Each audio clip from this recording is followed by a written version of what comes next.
இந்த தொகுதியில பொறுத்த வரைக்கும் அவங்க குடும்பத்துல ஒருத்தவங்க. விஜய் சும்மா ரீலுக்கு சொல்றாரு, அது கிடையாது. அக்கா ரியலா செஞ்சுட்டு இருக்காங்க. அவசர உதவினா அக்கா தான். ஆம்புலன்ஸ் கிடையாது எங்களை பொறுத்த வரைக்கும். அவசர உதவினா எங்க அக்கா தான். வீட்டுக்கு ஒரு மரகதம் குமரவேல் எங்க தொகுதியில இருக்காங்க. எத்தனை எலெக்ஷன் வச்சாலும் ஏடிஎம்கே தான் மதுராந்தகம். எதிர்க்கு நிக்கிறவங்களுக்கு டெபாசிட் கூட இருக்காது. வணக்கம். வணக்கம். உங்க பேரு? முனியாண்டி. ஓகே, இந்த தொகுதி எம்எல்ஏ யாருன்னு தெரியுமா? அக்கா மரகதம் குமரவேல். ஓகே, அவங்க இந்த தொகுதி மக்களுக்காக என்னெல்லாம் செஞ்சிருக்காங்க? அவங்க நீங்க எப்ப மாத்தி கேக்குறீங்க, அவங்க இந்த தொகுதிக்கோசம் என்ன செய்யலன்னு கேளுங்க. இந்த தொகுதிக்கோசம் எல்லாமே அந்த செஞ்சிருக்காங்க. அளவுக்கு செஞ்சிருக்காங்க. ஆமா, இந்த தொகுதியில பொறுத்த வரைக்கும் அவங்க குடும்பத்துல ஒருத்தவங்க. விஜய் சும்மா ரீலுக்கு சொல்றாரு, அது கிடையாது. அக்கா ரியலா செஞ்சுட்டு இருக்காங்க. வீட்டுக்கு ஒரு மரகதம் குமரவேல் கண்டிப்பா அங்க இருக்காங்க.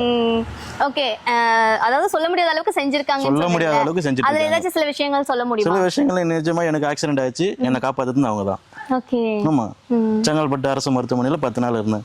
அக்கா தான் வந்து டீன் கிட்ட பேசி எனக்கு சிகிச்சை மேற்கொண்டு பண்ணி நேர்ல வந்து பார்த்து ஆறுதல் சொல்லி எல்லாம் செஞ்சதே அக்கா தான். அவசர உதவினா அக்கா தான். ஆம்புலன்ஸ் கிடையாது எங்களை பொறுத்த வரைக்கும். அவசர உதவினா எங்க அக்கா தான். கான்ஃபரன்ஸ் கால் தான். நானு டீனு அக்கா 3 பேரும் கான்ஃபரன்ஸ்ல இருக்கோம்.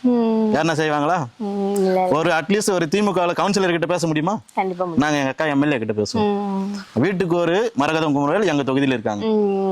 ஓகே, அவங்க வந்து மக்கள் கிட்ட பேசுற விதம் எப்படி இருக்கும்? மக்கள் கிட்ட அவங்க பேசுறாங்க, அவங்க குடும்பத்துல ஒருத்தவங்க. அவங்க மக்கள் கிட்ட அவங்க எம்எல்ஏ மாதிரி நடந்துக்க மாட்டாங்க. அவங்க ஒரு ஃபேமிலி மெம்பர், அவ்வளவுதான். இந்த எலெக்ஷன் இல்ல, எத்தனை எலெக்ஷன் வச்சாலும் ஏடிஎம்கே தான் மதுராந்தகம். எதிர்க்கு நிக்கிறவங்களுக்கு டெபாசிட் கூட இருக்காது. ஓகேங்களா? அப்ப வரப்போற எலெக்ஷன்ல எங்க அக்கா தான் எம்எல்ஏ. ஓகே, அவ்வளவுதான். எடப்பாடியார் தான் முதலமைச்சர்.